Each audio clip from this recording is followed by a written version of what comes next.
You cannot imagine how many struggling English students come to me saying they've been studying English for at least 3 years. They've been taking grammar courses, even at language schools or academies. I had a student from Macau who had 3 different native English speaker teachers for at least 3 years, yet they were unable to walk into a conversation and speak English confidently, and only because they don't understand what I'm about to tell you in this video. Learning English, and ask any polyglot, anyone who speaks English or another language confidently, is ultimately an unconscious or subconscious process. By subconscious, I mean just think about your native language. You don't think about every single word when you have a conversation or while you're having a conversation with someone. You don't go, oh, I'm just gonna have to use past perfect because I'm describing something that happened before another activity I'm describing. And if you've been struggling to construct sentences, think about the next word to use in every single sentence you say. If you've been feeling frustrated when you realized you've made a mistake about a mistake that you are supposed to know the rules about, like when so many Spanish speakers say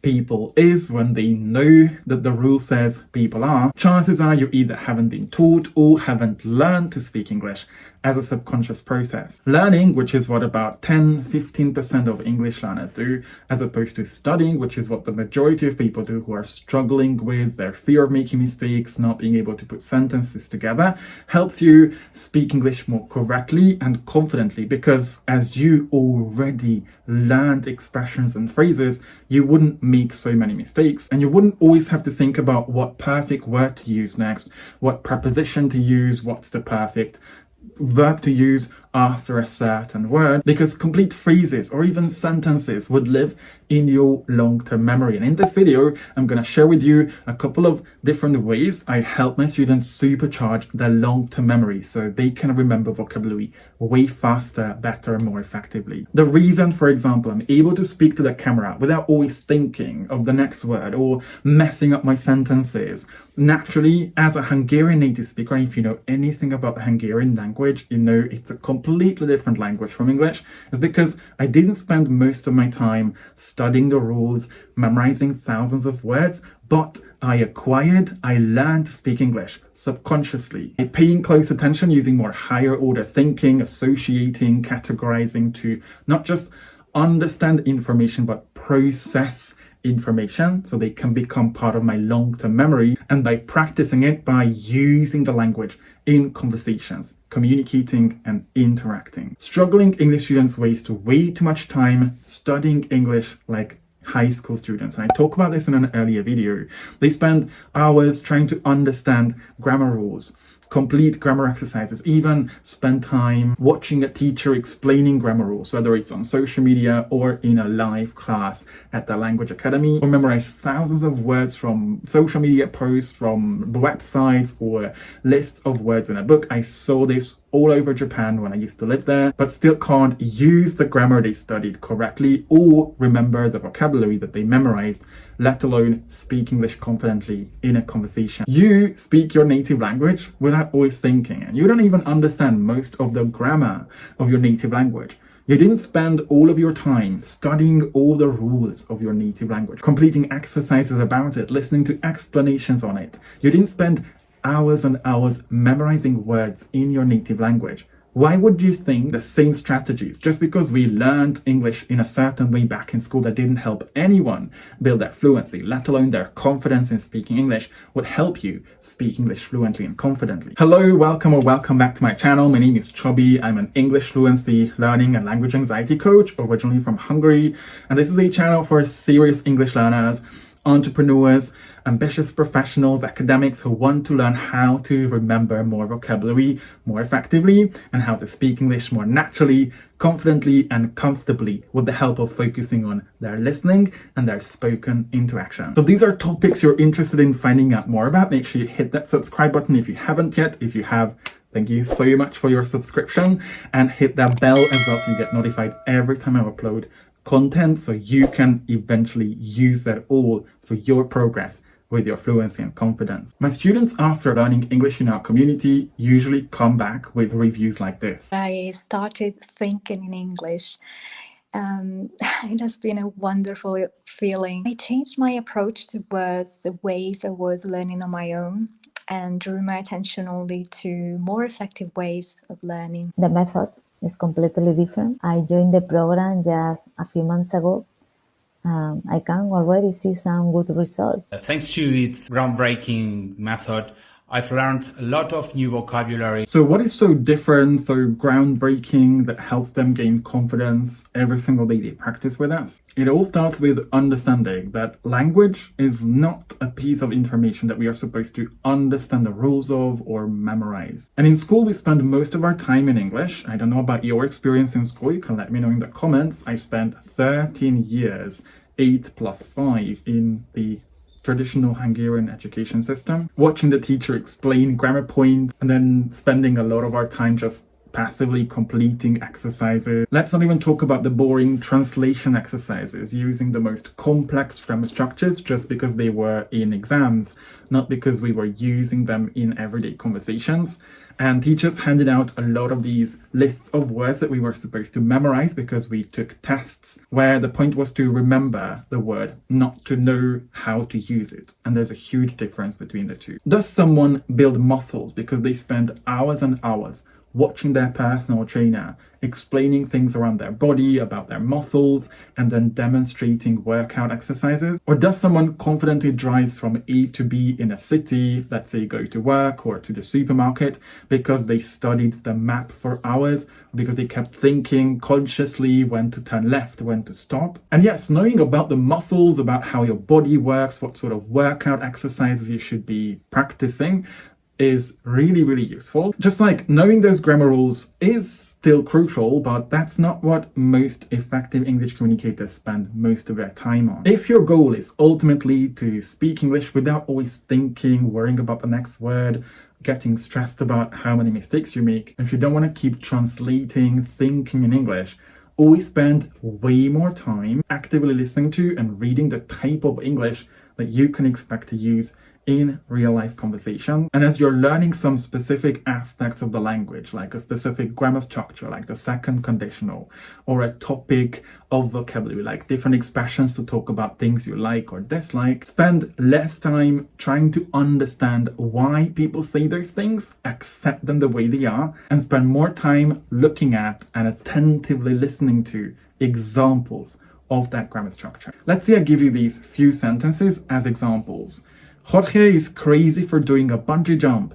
Nothing would make me do extreme sports. Or, hey, would you mind holding my spider while I'm serving dinner to my family?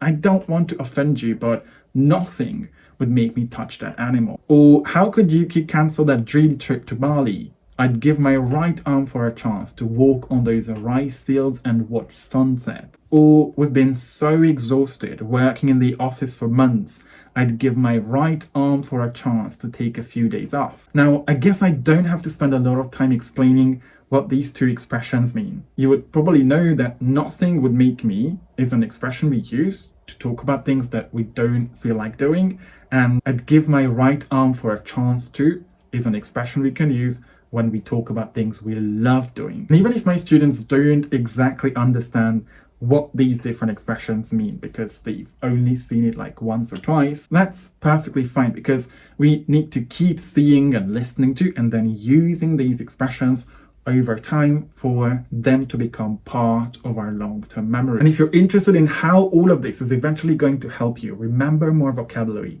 worry less about the mistakes you make, and speak English more fluently, walk into a conversation with confidence, make sure you sign up for my free course, which is going to give you 1 month worth of content that's going to train your brain for long-term memory and equip you with a ton of tips, loads of helpful strategies that will help you speak English way more confidently. Only sign up if you're serious. And this is where most of those traditional English language school or even traditional school English classes fail, because they think learning happens in the classroom when learning actually happens in the brain over time. And it's thanks to the attention you pay to the words, grammar, expressions you're learning, the level you're processing those so they can stay in your long-term memory, and then to the level you're interacting using them. Now, to remember vocabulary longer, not to struggle with always looking for the next word to use or use a grammar structure correctly without worrying about making mistakes, we're tapping into the power of spacing, which basically means dedicating a bit of time, like 20 minutes on day one, to practicing one grammar structure, like the second conditional, or a communicative skill. We've recently been practicing how to describe a process with my students. And then the next day or the next time we meet, I still won't expect my students to use all of those phrases automatically because they haven't become part of their long-term memory. They still need to keep looking at, attentively listen to examples of how those expressions are used in interviews, dialogues, articles, so they can remember in what context, in what condition those expressions or grammar structures are used. That knowledge is what you are going to need when you're having a conversation. Let's say in a real conversation, you want to say something you don't want to do. You can only remember the expression, nothing would make me do something, if you've already seen examples